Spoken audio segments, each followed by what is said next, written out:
It would sure be nice if you did some weed eating at our house. You realize I didn't have a choice in the matter, don't you, Kathleen? Okay, no need to get so bent out of shape. I was just making an observation. Well, I'm sorry. It's just embarrassing to be here, that's all. Most days I'm drinking inside this pub, but today I'm out here landscaping their sidewalk. In an orange jumpsuit, no less. I can see how this can be a little humiliating. A little humiliating? I know you're a little on edge right now. Speaking of which, you should probably use an edger to cut that grass by the curb. It would work a lot better than that weed eater you're using. Thank you, Kathleen. I'll keep that in mind. Wonderful. Now, have you found an attorney yet? Still no luck. I guess I'll just have to represent myself. I don't know if that's a good idea. You know what they say. A man who is his own lawyer has a fool for a client. And you're certainly no fool. Thank you, sweetie. That's nice of you to say. A dumbass, maybe. An idiot, perhaps. But a fool, no way.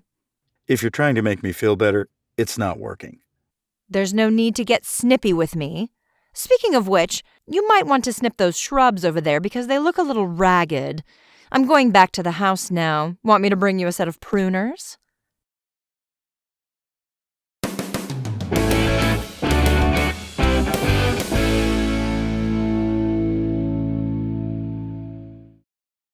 Anticipation continues to build here in Georgetown for the trial of David Lewis. With the jury selection wrapping up today, the trial is expected to begin next week. Many observers are speculating that this will be the trial of the century.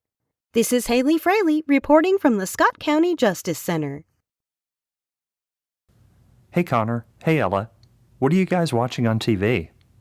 Just stuff about that guy who stole that statue. It's all over the news. Oh, hell. Don't get me started about the fake news. Making up stories just so they can stir the pot. I don't think this is fake. That guy seems like he's in real trouble. Oh, it's fake. You know how you can tell? The reporter's lips are moving. That's a dead giveaway right there. What's Catsby doing here? Daniel and Tasha came by for dinner, and they brought him. Hi, Catsby. What's the matter? Cat got your tongue? I guess he just doesn't like you. Or maybe he doesn't like dad jokes.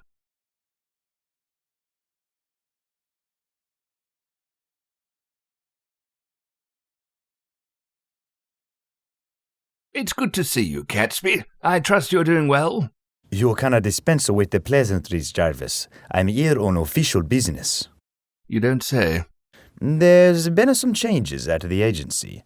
I've been summoned to bring you in to meet with our new bureau chief. A new chief? What happened to Mittens?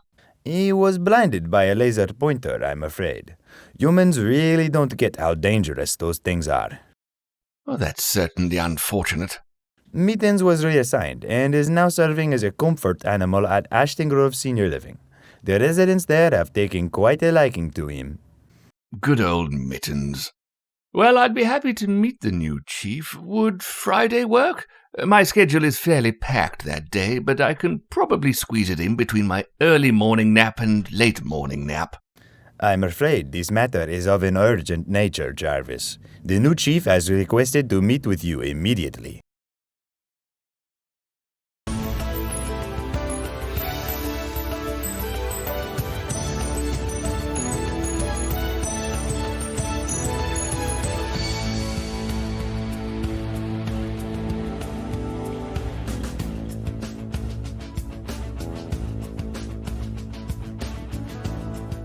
Hello, I'm Michael Crisp, and this is my dog Jarvis.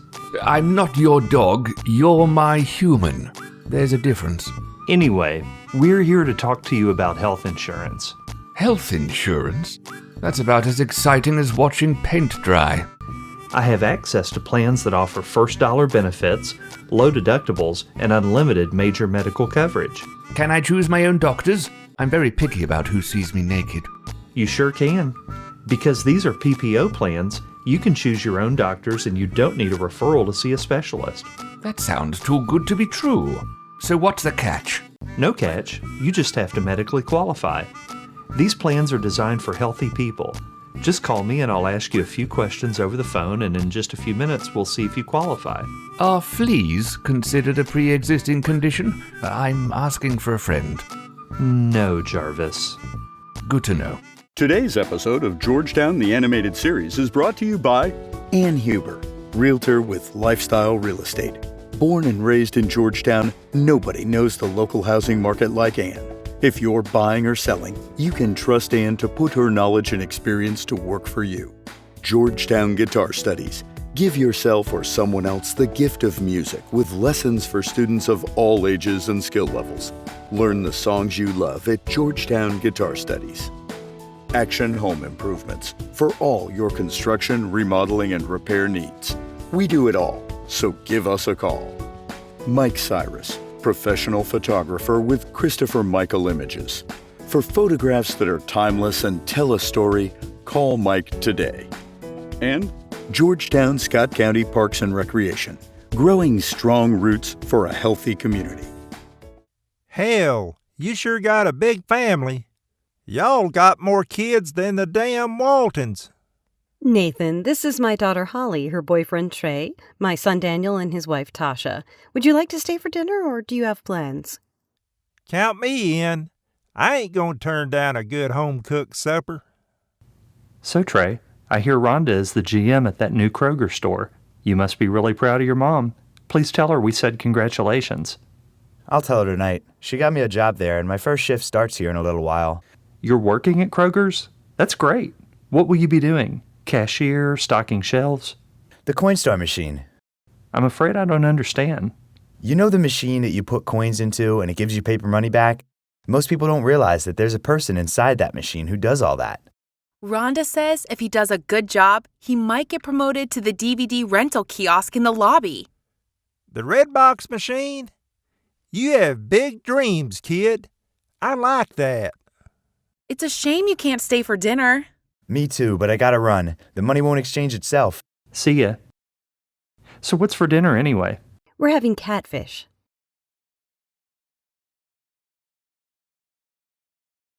So let me get this straight. You took my dog out to the lake at Mallard Point, let him get swallowed by a giant catfish, and then you barely escaped with your lives?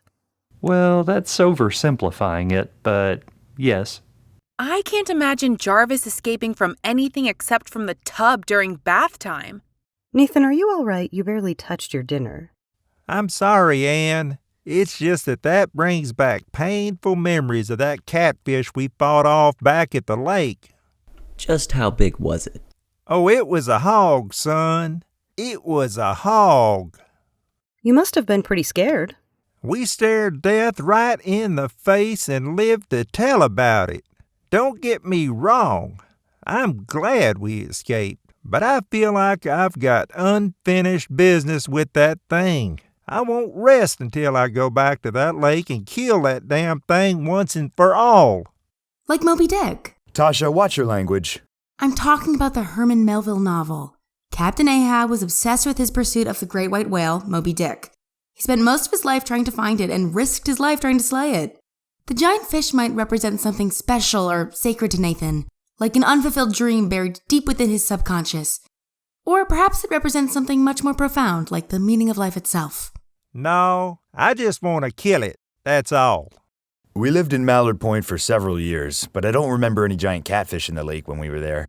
Didn't a giant bird attack someone there recently? Yes, Rodney Vinegar, but that happened over at the landfill. What's with all these giant animals anyway? When did Scott County become Jurassic Park? I'm not sure, but Bart Dickinson is apparently working on finding out. Bart Dickinson? From the post office? Yes, I was there earlier today with Rodney and Jeanette. Bart seems to think it has something to do with the paranormal. He was spouting off about all sorts of things like ghosts, Bigfoot, time travel, and something about the price of stamps going up again, if I remember correctly. What's a stamp? It's a generational thing. I'll explain later. So what's the latest on that stolen statue? You all know that guy, right? His wife came to Starbucks today. I was working the drive-thru and she ordered a caramel macchiato. Those are good. Have you ever had one, Nathan? Hell no. I only drink coffee that comes from a gas station. It usually just costs $1, and it don't have any sissy names like macchiato, frappuccino, or domo arigato, Mr. Roboto. It's just good old American coffee. Well, if my husband's life was hanging in the balance, I wouldn't be out and about ordering coffee. I'd be right there beside him, fighting for his freedom. Unless there was a Starbucks nearby, in which case you'd be there with a caramel macchiato in your hand while I rotted away in my jail cell. That's ridiculous. I'd be drinking an iced frappuccino instead. Ah, it's good to be back at Cardome. This place hasn't changed a bit. If only the humans of Georgetown knew. That the headquarters of an international spy organization lies beneath this very building?